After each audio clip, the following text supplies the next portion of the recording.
जब तक हम सत्संग में नहीं आए थे,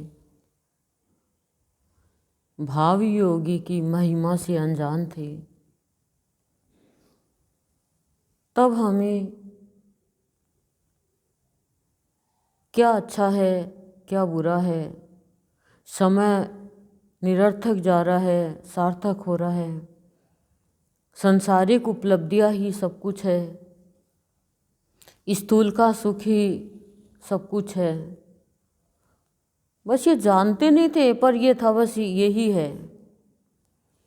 लेकिन जब भाव योगी की शरण में आए तो ये संसार में जो वातावरण है उसको भी हमें ऐसा लगता है कि अच्छा होना चाहिए, उसके साथ साथ भाव बनता है सत्संगियों का कि भाव भाए और कुछ ना सुहाए। पहले कोई के बुरी बात होती तो उसमें भी वो भी अच्छी लगने लगती, कोई के दुख की बात होती, कोई के कुछ ऐसी चीज़ हो जाती, कोई अनहोनी की बात हो जाती, उसको भी कान देते। बुराई है काम की, क्रोध की, ईर्ष्या की, सभी को अच्छा क्या लगना बुरा क्या लगना, इस चीज़ से हम परे थे। लेकिन भाव योगी के दर पे आके भाव की बातें ही अच्छी लगने लगती है। क्यों? क्योंकि यहाँ पे आके मनुष्य जीवन के महत्व को हम जान पाते हैं और भाव योगी के भावों में बहने के लिए तीव्रता से अनुसंधान करने लग जाते हैं। फिर जो भाव योगी के भावों की महिमा को जान लेता है, अब हमारी चीज़ कोई खो गई तो कितना अनुसंधान करते हैं, कितने हम पाने के लिए खोज करते हैं, प्रयत्न करते हैं और तीव्रता से करते हैं कि हमें मिले वो। लेकिन भाव मिले इसके लिए हमारा तीव्रता से अनुसंधान आरंभ होता है हमारे ही भीतर में, और तब जीवन में भावों की संक्रांति होती है। और जैसे ही भावों की संक्रांति हमारे जीवन में हर पल रहने लगती है, तब उस भाव की महिमा ऐसी है कि भक्त के आंखों से प्रेम के आंसू बहने लगते हैं, जिसके लिए भगवान हर पल तरसते हैं।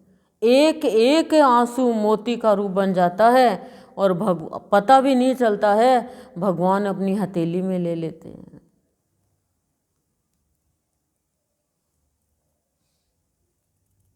पर ऐसा जीवन कब बनता है? जब हम यहाँ इस भाव के प्रांगण में, सत्य के प्रांगण में आकर के भावों की बातों को श्रवण करते हैं, सुनते हैं। भावों की बात श्रवण करोगे ना तो आंतरिक शांति मिलेगी और आंतरिक भेदभाव खत्म होंगे। जो हमारे संकीर्ण विचार थे, मैं मेरे के खाली, माया क्या है? मेरा और तेरा, मैं मेरा तू तेरा, यही तो माया है। मायापति का ये भाव नहीं है। और माया के चंगुल में हम सब फंसे हुए थे और फंसे हुए हैं भी।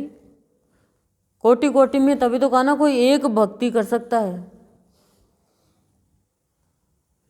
तब उसके धीरे धीरे आंतरिक शांति मिलती है, आंतरिक भेदभाव खत्म होता है, तो विचारों का जो घेरा है वो धीरे धीरे कटने लग जाता है। संकीर्ण विचार, तुच्छ विचार, छोटे विचार, आसुरी विचार, सारे विचार खत्म होने लगते हैं। और हमने जो भावों का रूप समझ रखा था, भाव तो निराकार है। गुणों को कोई देख सकता है क्या? वो तो निराकार है। जब उस भावों के निराकार रूप को जान लेंगे भाव योगी की कृपा से, तब हमें साकार की भी प्राप्ति होगी। लेकिन वो तो निराकार है। निराकार यानी जिसका कोई भी आकार नहीं। प्यार का भाव है, महाभाव है प्यार, उसका क्या आकार है? हमने भाव को आकार का रूप दे दिया, पर भाव का, प्यार का कोई रूप थोड़ी होता। प्यार तो असीम होता है। शांति का महाभाव है, अब शांति का कोई आकार थोड़ी होता है।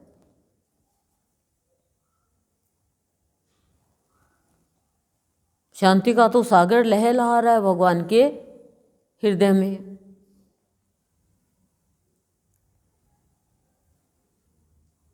भाव योगी का भाव जब मिलता है तो उसका ऐसा प्रभाव पड़ता है कि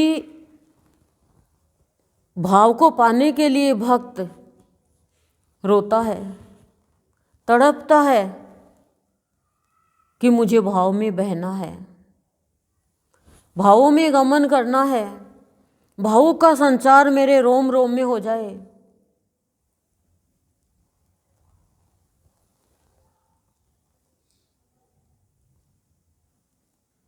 और वो हर अवस्था में, हर कार्य में,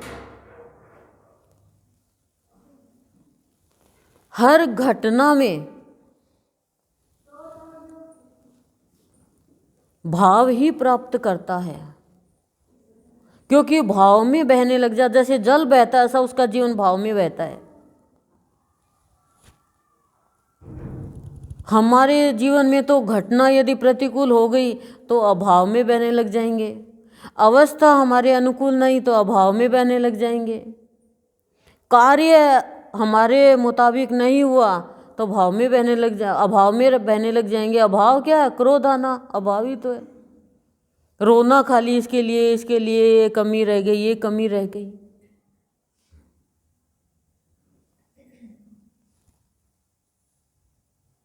भाव की अवस्था बहुत ऊंची अवस्था है। और जब तक हम भाव को जानेंगे नहीं, मानेंगे नहीं, पहचानेंगे नहीं, भाव में आएंगे नहीं, तब तक हम बात तो बना रहे हैं पर हम उसके बारे में कुछ कह नहीं पाएंगे। जैसे चीनी खाओगे नहीं तो चीनी मीठी है लेकिन मिठास दिखाओगे कैसे?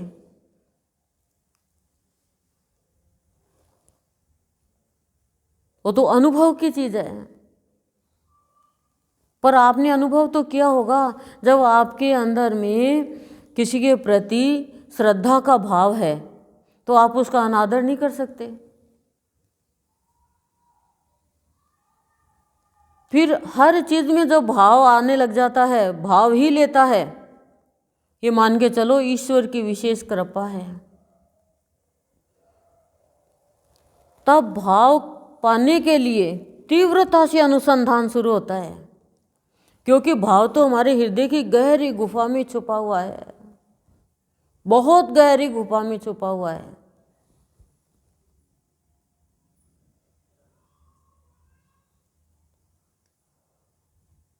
और भक्त का हृदय भाव योगी की कृपा से अपने रूप में यानी भावों की संक्रांति का रूप बनता है।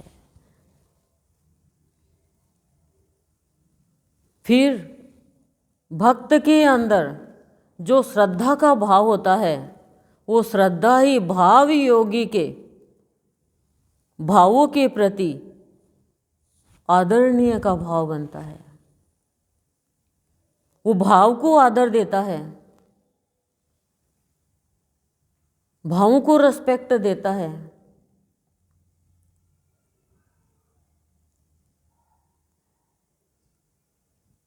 तब जाकर के गुरुदेव की भक्ति करने पर रोम रोम अंग अंग पुलकित हो जाता है। और जैसे ही पूरा शरीर पुलकित होता है, आंतरिक भावना एकदम शुद्ध हो जाती है। क्योंकि भाव क्या है? भाव में अभिलाषा शुद्ध और सात्विक होती है। इस बात को आप चाहे लिख लो। इच्छा जो होती है ना, अभिलाषा, अशुद्ध नहीं होती है भाव में। वात्सल्य के भाव में देखो आप, कितनी शुद्ध भावना रहती है माँ की।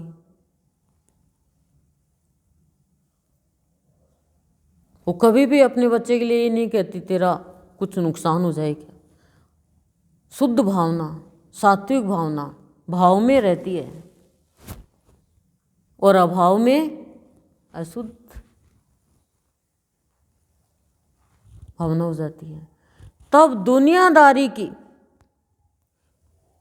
किसी भी वस्तु की तृष्णा नहीं रहती, यानी खत्म हो जाती है।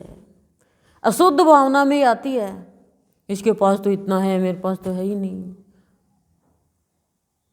एक भी वस्तु की तृष्णा नहीं रहती है। ईश्वर पूर्ति करता है। रिक्त स्थान, भाव का स्थान,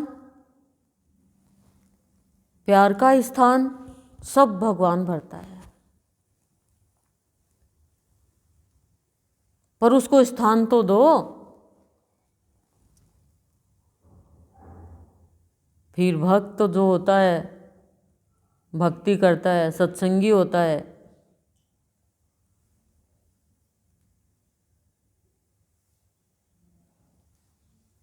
वो भावों को जगाने के लिए कोई प्रयत्न नहीं करता। फिर क्यों? जब भावों की संक्रांति पा गया, भावों में ही बहने लग गया, जग गए भाव, फिर जो जग गया उसको जगाने के लिए क्या कहना पड़ेगा? भाव को जगाने के लिए।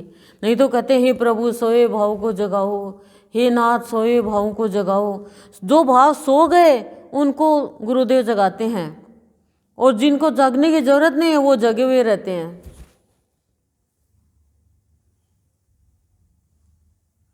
हे देवों के देव गुरुदेव, जो सुप्त है उनको जागृत करो, सुप्त भाव को जागृत करो। प्यार, शांति, आनंद।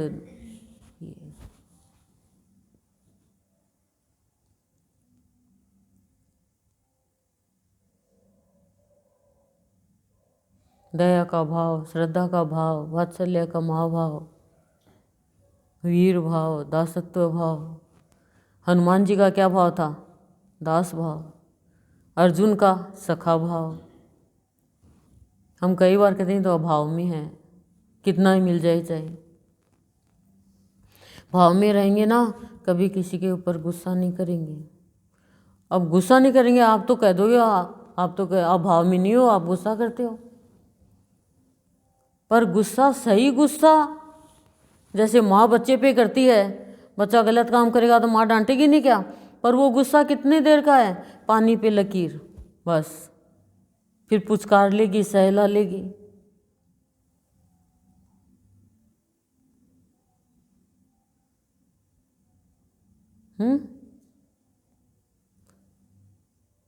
जैसे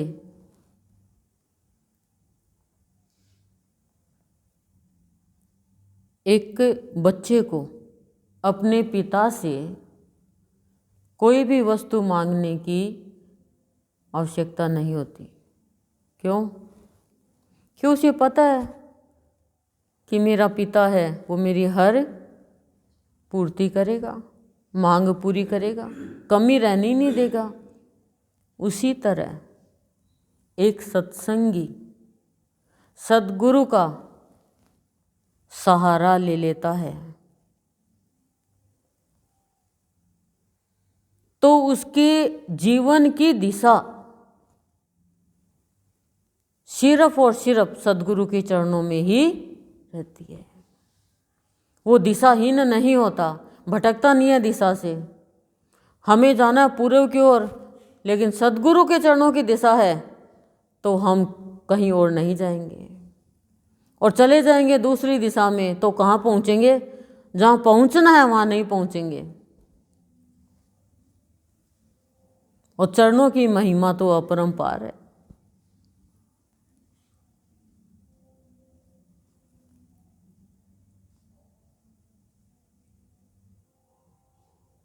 ये सब भाव मिलने लगता है ना, उसका प्रताप होता है, उससे ये सब एहसास होता है, आभास होता है, अनुभव होने लगता है।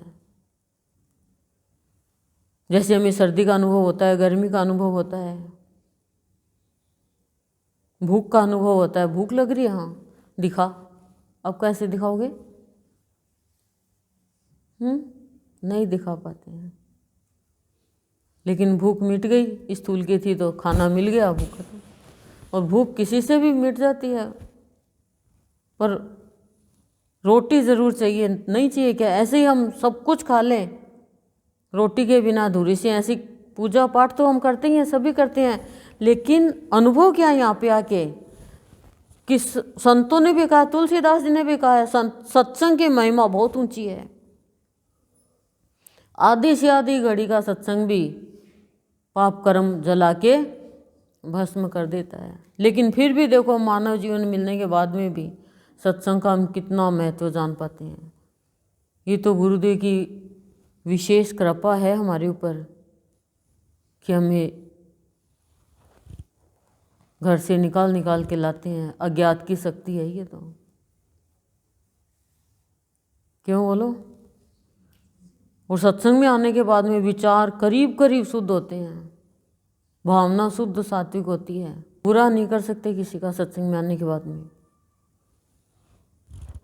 कई बार कर भी लेंगे समय के अनुसार तो फिर पश्चाताप करने लग जाएंगे। क्यों? क्योंकि यहाँ पे हम जो भी सोच कर आते हैं, गुरुदेव उसी के मुताबिक भाव दे देते हैं हमें।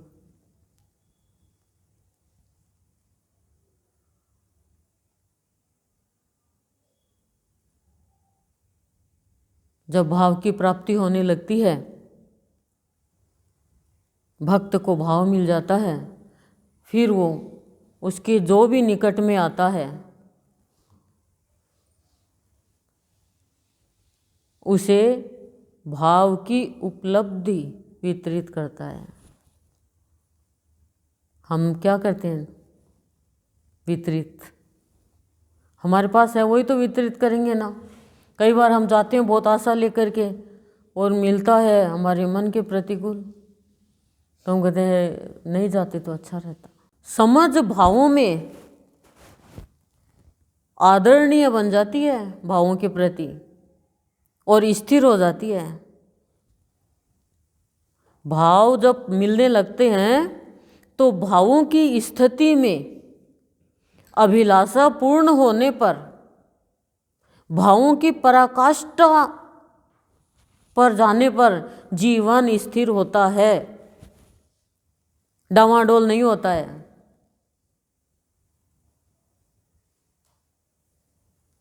व्याकुल नहीं होता, हड़बड़ाहट नहीं होती है, जीवन स्थिर हो जाएगा।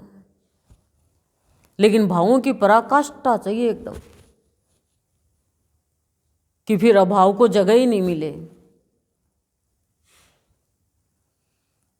और तभी भाव प्रसार की अभिलाषा, भाव योगी की कृपा से जीवन एक ही बनता है कि मुझे तो भाव योगी के भावों का प्रसार करना है, प्रसार में ही जीवन बिताना है।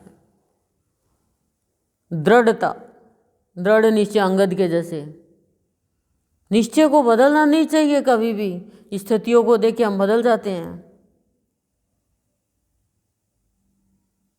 तो भगवान भी साथ देंगे, नहीं तो ध्रुव बदल ही देता। डर के कारण भगवान साथ दे रहे हैं उसको, डर के कारण प्रहलाद तो एकदम ही बदल देता। प्रहलाद को देखो, आपको पता है स्टोरी का सबका, पर वो दृढ़ निश्चय था उनका कि मुझे नारायण को पाना। तो आप, हमारा दृढ़ निश्चय होगा तो ही हम प्राप्त कर सकते हैं। हम तो अपना वो बदल देते हैं, विचार भाव सब। डर के कारण, स्थिति के कारण, अवस्था के कारण, कार्य के कारण, कर्म के फल के कारण, दुनिया के कारण। प्रहलाद के जीवन में क्या क्या नहीं हुआ, छोटा सा ही बच्चा। मीराबाई के क्या नहीं हुआ, दुख नहीं आया क्या, लेकिन अपना दृढ़ निश्चय था, पाना तो पाना।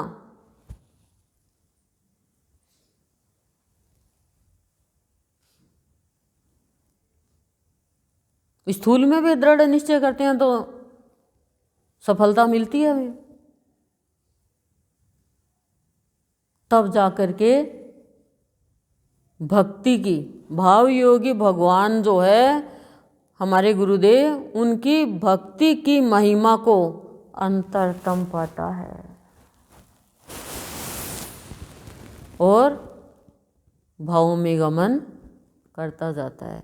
फिर अंतर में तम नहीं रहता, वह रहता है और उसका ईश्वर रहता है। ओम शांति ही शांति ही शांति प्रशांत।